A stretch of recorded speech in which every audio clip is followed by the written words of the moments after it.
There are exactly 3 things you don't expect to see when stepping out of your shower at 7:30 a.m. on a Tuesday: your door flying off its hinges, a woman in a faux military vest screaming, "Citizens raid," and a man in cargo shorts pointing a walkie-talkie at your toothbrush like it's a weapon of mass destruction. And yet, there I stood, dripping wet, half a towel around my waist, watching as a group of retirement-age vigilantes kicked their way into my living room with all the tactical grace of a toddler's birthday party gone feral. They had no idea they'd just breached an FBI live-fire simulation site, and I had no idea my Tuesday was about to become national news. It all started with Karen. Every HOA has one, but ours was special. Karen wasn't just the president of the HOA, she was the self-appointed supreme commander of community peace enforcement. That's what she called it, anyway. In reality, it was a glorified neighborhood watch team equipped with fake badges, custom polos, and a homemade charter that read more like a fanfiction version of a military coup than a civic agreement. She called them the Community Response Patrol, and they responded to everything, from minor mailbox dents to, apparently, invisible cartels operating out of garden shed. A week earlier, she had paraded down the cul-de-sac on her electric scooter, handing out flyers titled "Security or Chaos. Take your pick." Most neighbors rolled their eyes. I, on the other hand, ignored her completely. I had bigger things to handle, like coordinating the upcoming joint agency drill that was set to take place on my property. You see, what Karen didn't know, what she never bothered to ask, was that I'm the federal liaison for the FBI's local training division. I manage a property that hosts high-level tactical simulations, weapons drills, and hostage scenario training. The small warehouse-looking structure at the back of my lot wasn't a man cave. It was a federally funded operations site, and it was, by law, classified from the general public. Not that it would have mattered to Karen. In her mind, I was that suspicious guy with the dark SUVs and too many boxes. She never understood that the constant UPS deliveries were not drug shipments, but tactical gear deliveries for federal exercises. Her paranoia grew like mold. The final straw came when she spotted one of our instructors unloading duffel bags labeled breach kits. She decided we were part of a cartel, and that the HOA had no choice but to take action. Now, if Karen had even a modicum of sense, or legal training, she might have consulted someone before launching a full-blown raid. But no. She pulled her patrol together like they were casting for a community theater version of SWAT. There was Dale, the retired pharmacist who took airsoft too seriously. There was Cheryl, who brought a clipboard and a taser she'd never tested. And of course, Karen, who wore a reflective vest labeled Commander, in glittery stickers and carried a bullhorn like it was the sword of justice. They waited for me to leave.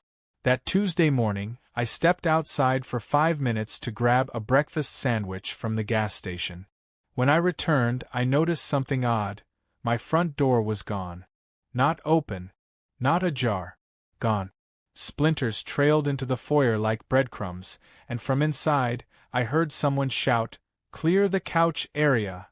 I walked in calmly, because I knew something they didn't.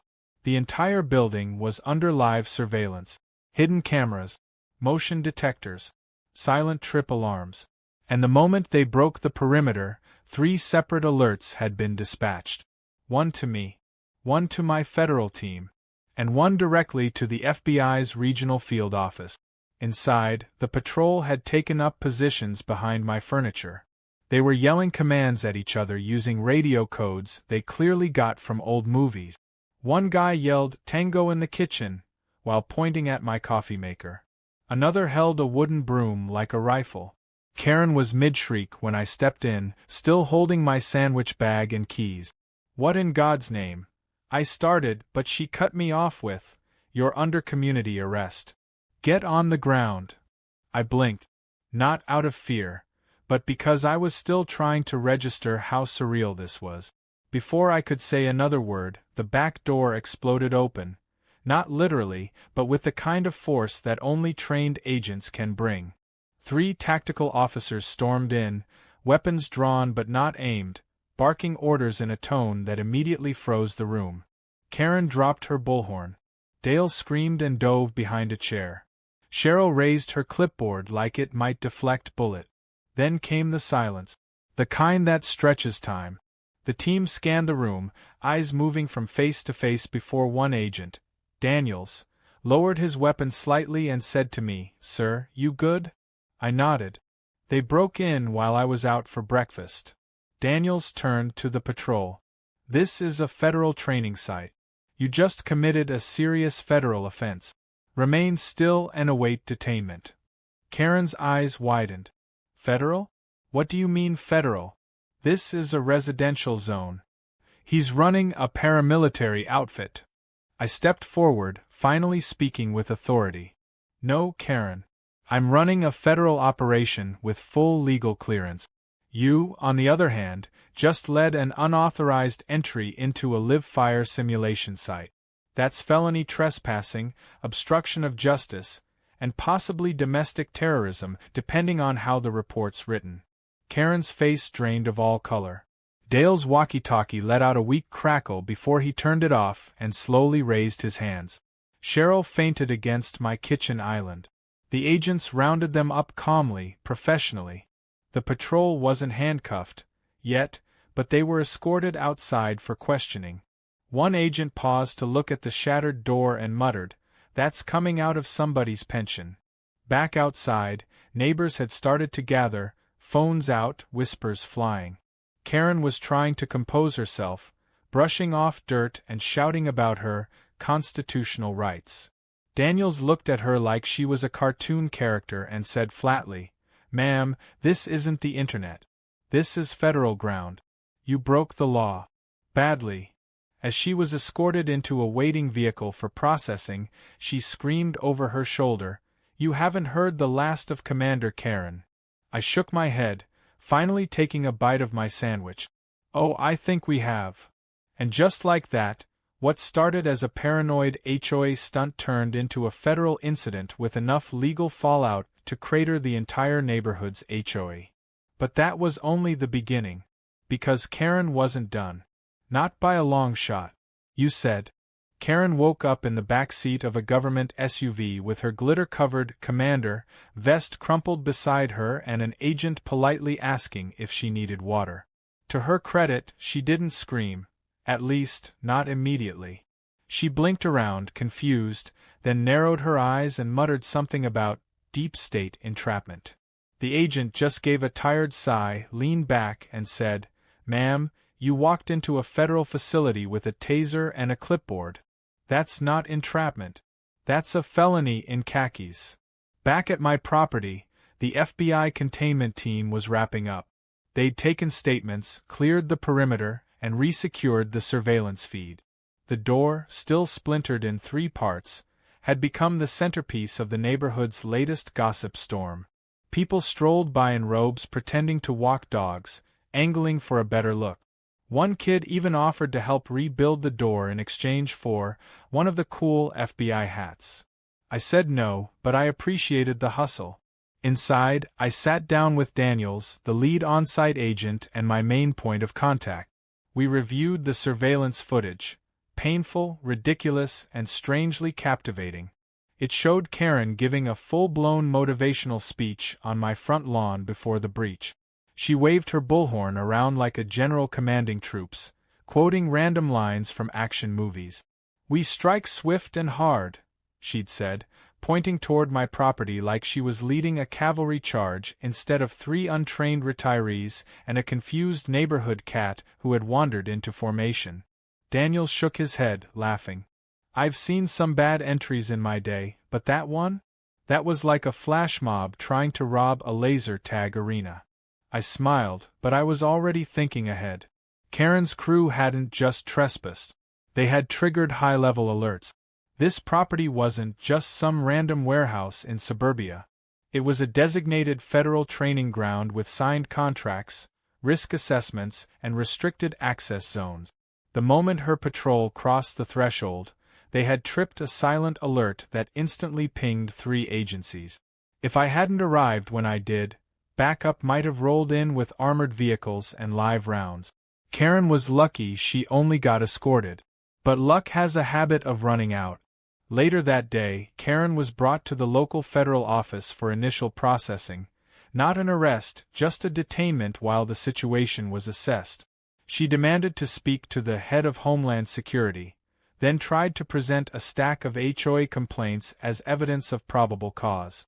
The agents there, seasoned professionals with nerves forged in actual combat, treated her with polite disinterest.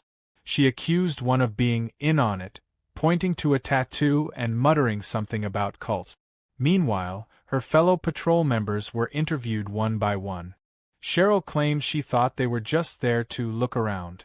Dale confessed he thought it was a drill and was excited to finally test out the breach maneuvers he learned from YouTube. But the real twist came from Bob, the quiet one who hadn't said a word during the raid. Turns out Bob wasn't just retired. He was a former ATF field agent who joined the neighborhood patrol out of boredom and a need for something to do. And Bob? Bob flipped. According to his statement, Karen had been planning this for weeks. She held secret meetings, passed out copies of HOA bylaws rewritten with militarized language, and even practiced tactical hand signals in her backyard. She had everyone convinced that my property was a nest of criminal activity, and that the HOA had the authority to perform citizen interventions if local law enforcement failed. Bob, sensing things were spiraling, joined only to monitor the situation, and when the door got kicked in, he knew exactly who to call. Bob's call, placed seconds after the breach, was what accelerated the federal response. Not my alert, not the perimeter tripwires, not even the surveillance feed.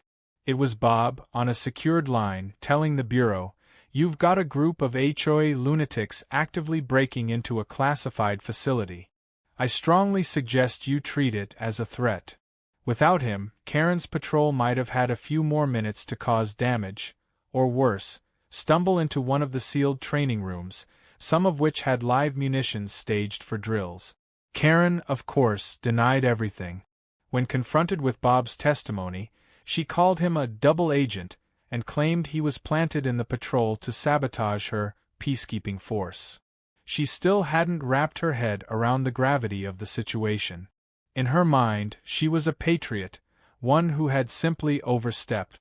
But in reality, she was neck-deep in federal violations. She had illegally entered a classified site, endangered herself and others, and disrupted an active operation. And worst of all, she was completely unrepentant. The next day, a formal statement was released by the FBI confirming the breach, clarifying the legality of the site, and thanking the unnamed citizen, Bob, who had acted quickly to prevent escalation. The agency didn't name Karen or the patrol, but everyone in the neighborhood knew. You couldn't walk 2 feet without hearing whispers. By noon, someone had updated the HOA group chat with a new poll. Should we disband the Community Response Patrol?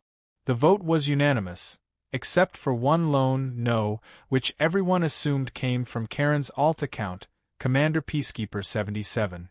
Things escalated quickly. The HOA board called an emergency session to address the fallout.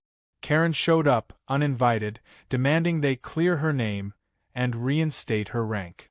She wore a new badge, laminated and twice as shiny, with the title Senior Enforcement Coordinator. The board wasn't amused. One of the younger members tried to explain, gently, that they could be facing legal exposure if they were seen to endorse what she'd done. Karen scoffed and pulled out a printed email allegedly from a federal source that supported her actions. The email was clearly fake, sent from an address ending in .gov and signed, Agent Johnson, Homeland Securities. I watched from across the street as she stormed out of the building, red-faced, muttering about conspiracies and legal injustice. It would have been funny if it weren't so ridiculous, but it was far from over. Karen wasn't just embarrassed. She was humiliated, and worse, she was plotting something.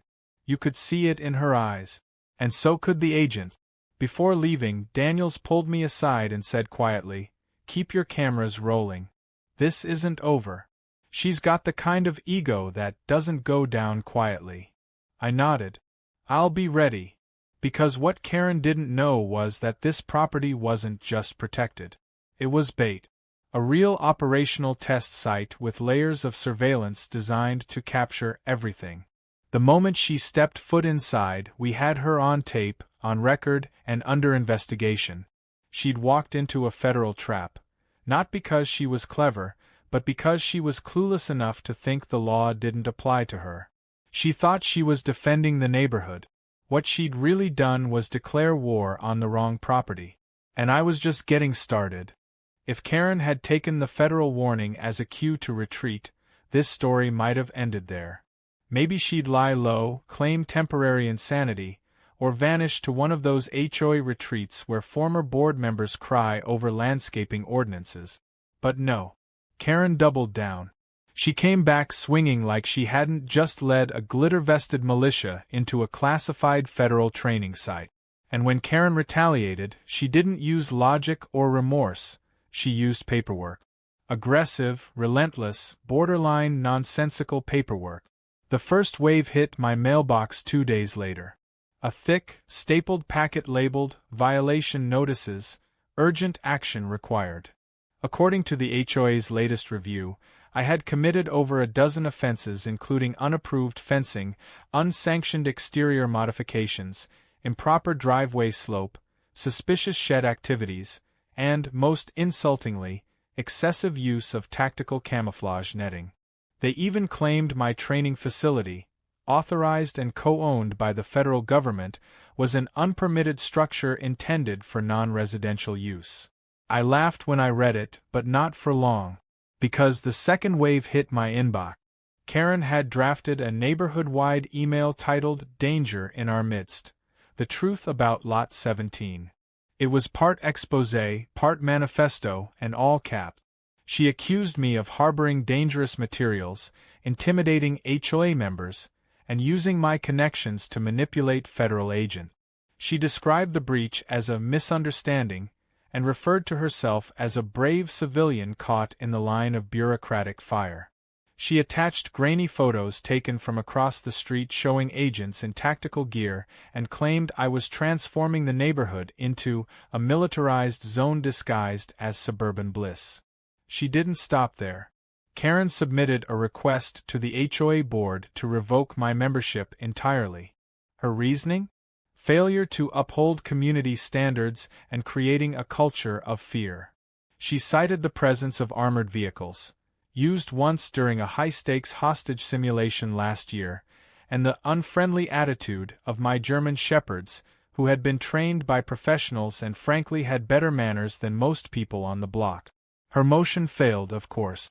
But that didn't stop her from plastering the community bulletin board with homemade posters reading, "This is not a drill.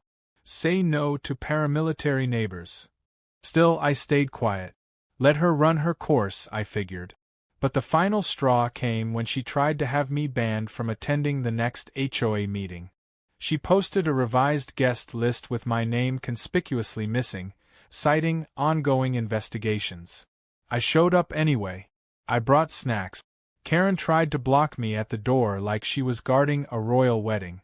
"This is a closed session," she hissed. "You are under review." I calmly showed her the HOA charter, which I kept in a neat binder, and pointed to the clause guaranteeing attendance to all dues-paying members. Then I handed her a chocolate chip cookie and walked right in. She was still standing there blinking when I took my seat and greeted the board with a cheerful, "Evening, everyone. Lovely weather for constitutional rights." The meeting was chaos.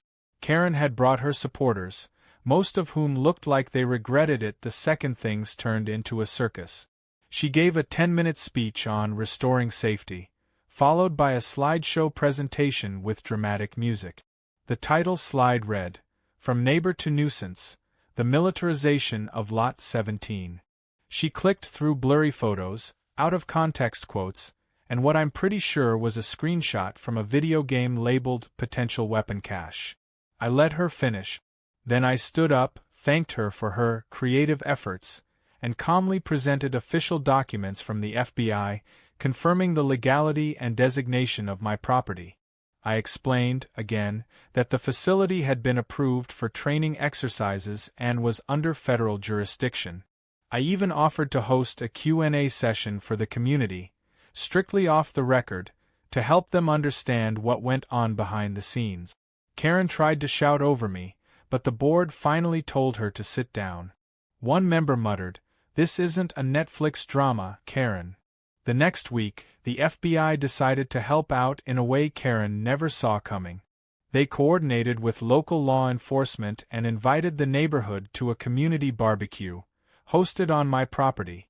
It was part of a new outreach initiative meant to improve transparency, build trust, and educate residents on the role of tactical training. Naturally, I said yes. Karen, on the other hand, declared it a deep state propaganda stunt and vowed to organize a protest.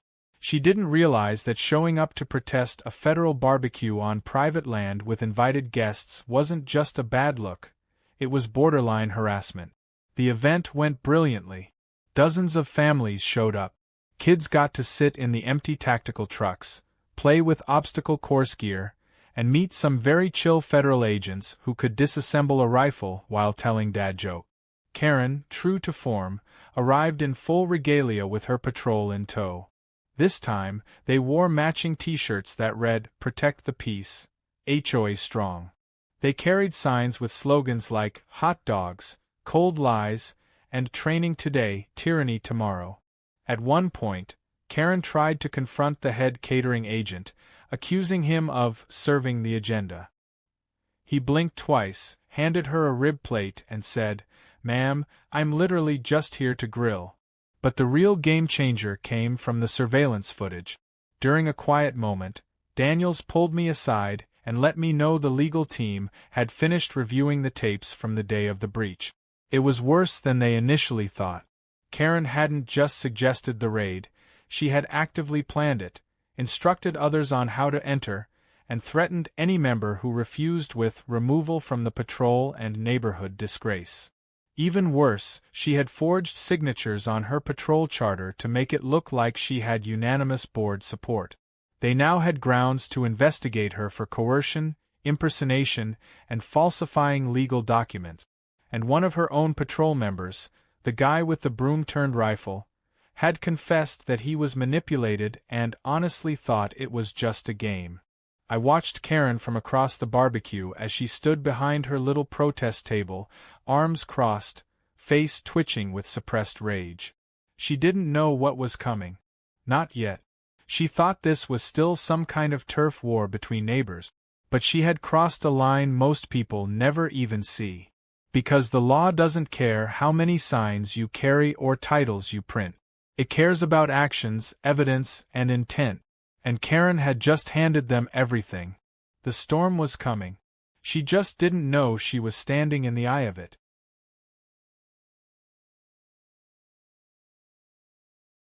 It started with a knock at Karen's door.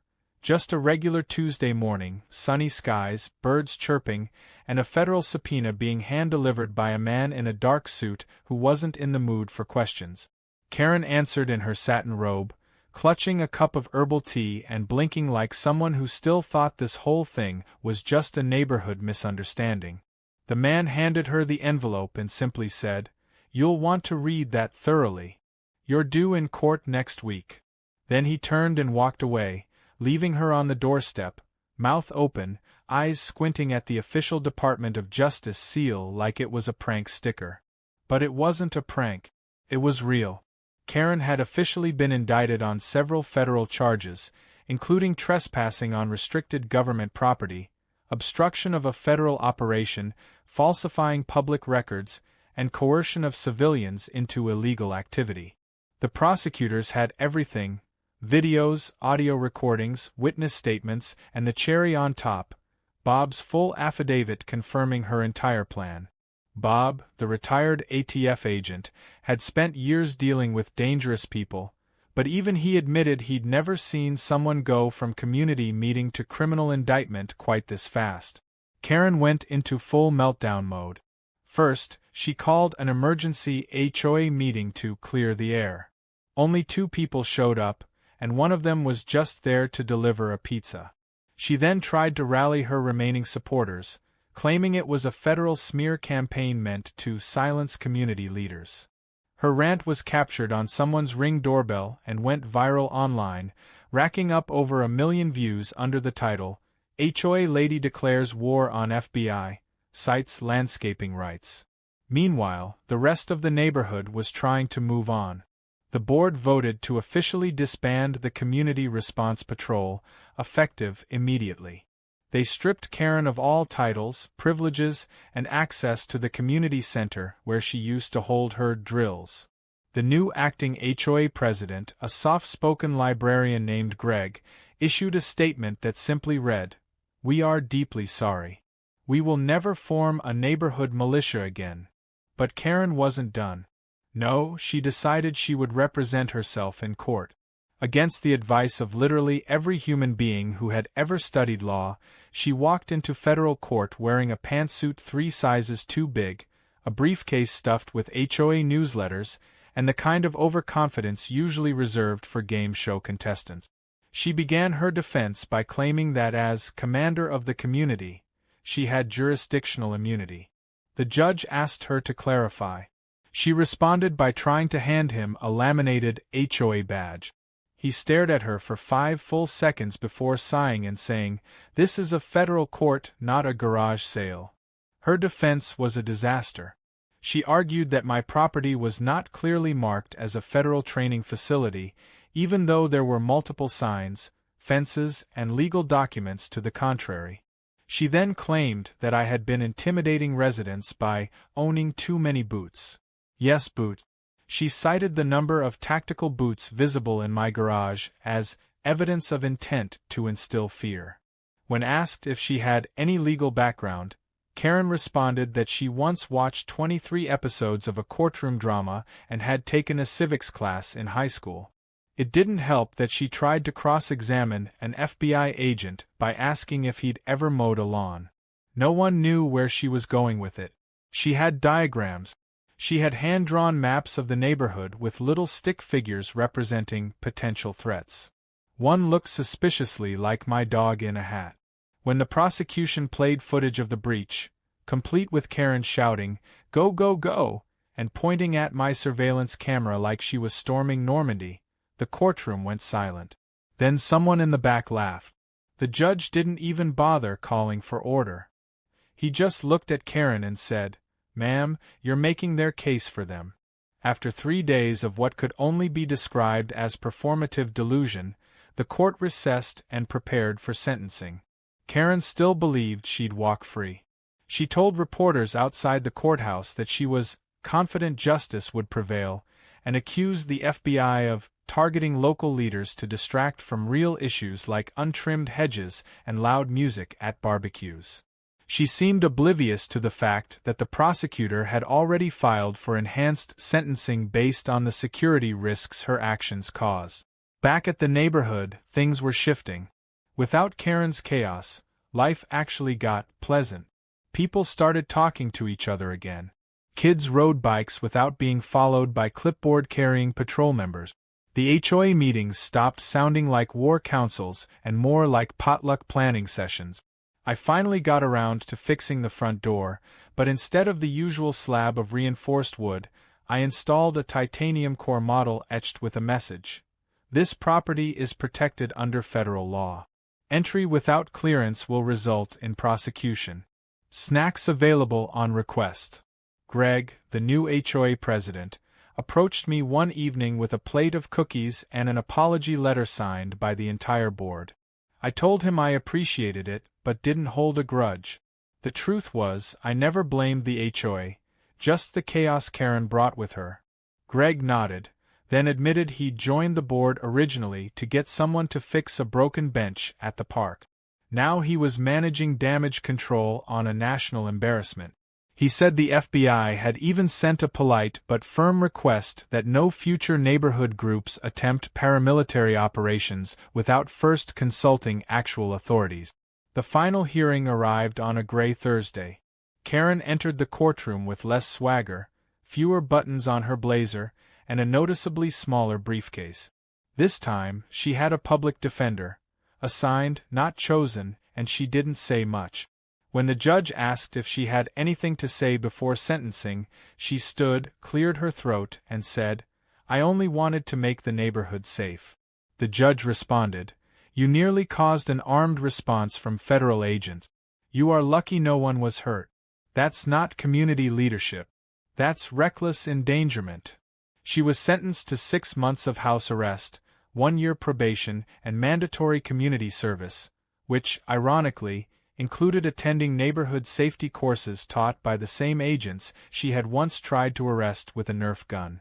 She was also banned from holding any HOA leadership position for 10 years. The courtroom buzzed with disbelief, but not because the punishment was harsh. It was because Karen still didn't seem to understand what she had done. As she was escorted out, she looked around and said, "I'll be back."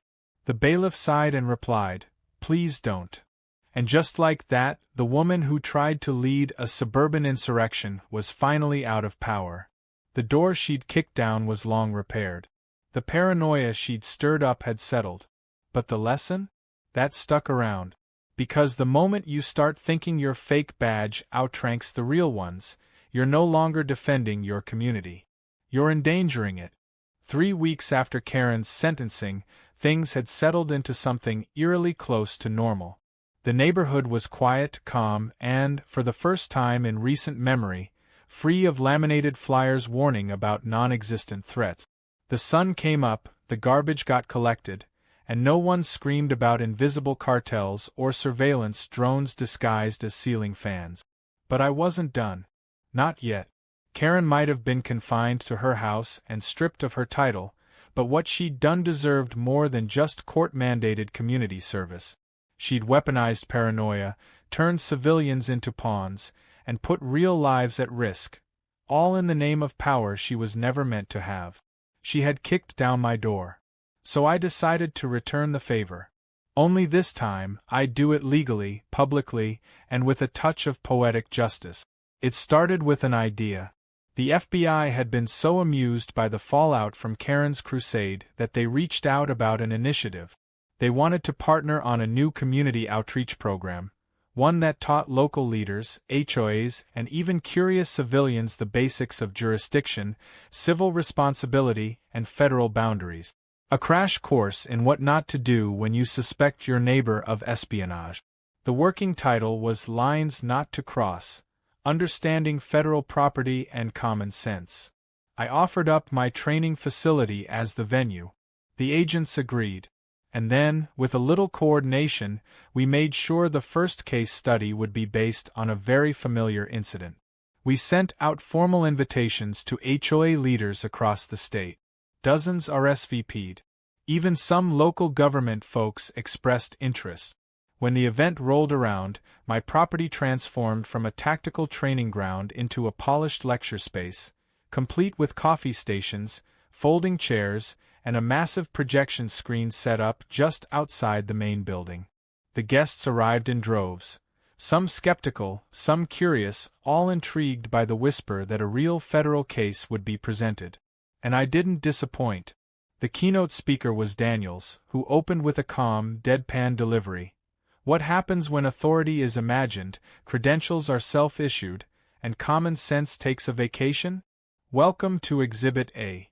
Then the screen lit up with the footage. Karen's raid, captured in glorious HD from every angle. Her shouting. Her commands. Her fake radio codes. The clipboard. The broom rifle. The stunned look on her face when she realized she was surrounded by actual federal agents with actual weapons. The room was dead silent until one of the clips showed her trying to declare citizens' arrest on my coffee maker. At that point, someone in the back snorted, and the entire place erupted in laughter. I stood at the edge of the crowd, sipping from a styrofoam cup, watching it all unfold. No one knew the woman in the video was just a few houses down, pacing behind closed blinds under house arrest. No one knew she had petitioned the court 3 separate times to prevent this footage from being shown in public forums and been denied each time. She had tried to claim it was defamation. The judge reminded her, on record, that the truth isn't defamation. After the session, people came up to shake hands, ask questions, and request copies of the case study. One HOA president asked if they could show the video at their next board meeting to weed out the next Karen before she grows. Another asked if we'd ever consider turning it into a public safety PSA. The agents laughed but didn't say no. In the weeks that followed, the footage was clipped, cleaned, and uploaded as part of an official FBI community engagement series. It went viral again.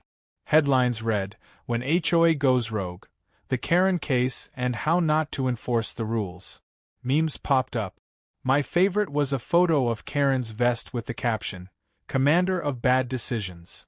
She became the unwilling face of suburban overreach, and while I didn't enjoy her public humiliation, I did take comfort in knowing that her actions would now serve as a warning, not a repeatable blueprint. But the final move, the one that sealed everything, came when the new HOA board restructured the entire community charter. With legal guidance, they added a clause that required any enforcement action to be reviewed and approved through a proper chain of authority, including law enforcement if necessary. They called it the Karen Clause. It was added unanimously. I didn't attend the vote. I didn't need to. I was already working on something more symbolic. The front door Karen had kicked in all those weeks ago had been replaced with a sleek, reinforced titanium model, courtesy of the agency. But I added one personal touch. A custom engraving right in the center, just under the peephole, that read, "This property is used for federal training. Enter without permission and meet the team." Below it, smaller, "Snacks available on request." It became a bit of a neighborhood joke. Even kids pointed it out during trick-or-treating, laughing nervously before asking if the FBI was really inside. Sometimes I said yes. Sometimes I let the dogs answer. Karen, confined to her house, had to watch it all unfold. She could see the comings and goings, the increased respect from the community, the way people stopped treating my place like a mystery bunker and started seeing it for what it was, a legitimate, secured training site serving a real purpose. She didn't speak to anyone. No more newsletters. No more flyers. No more patrols.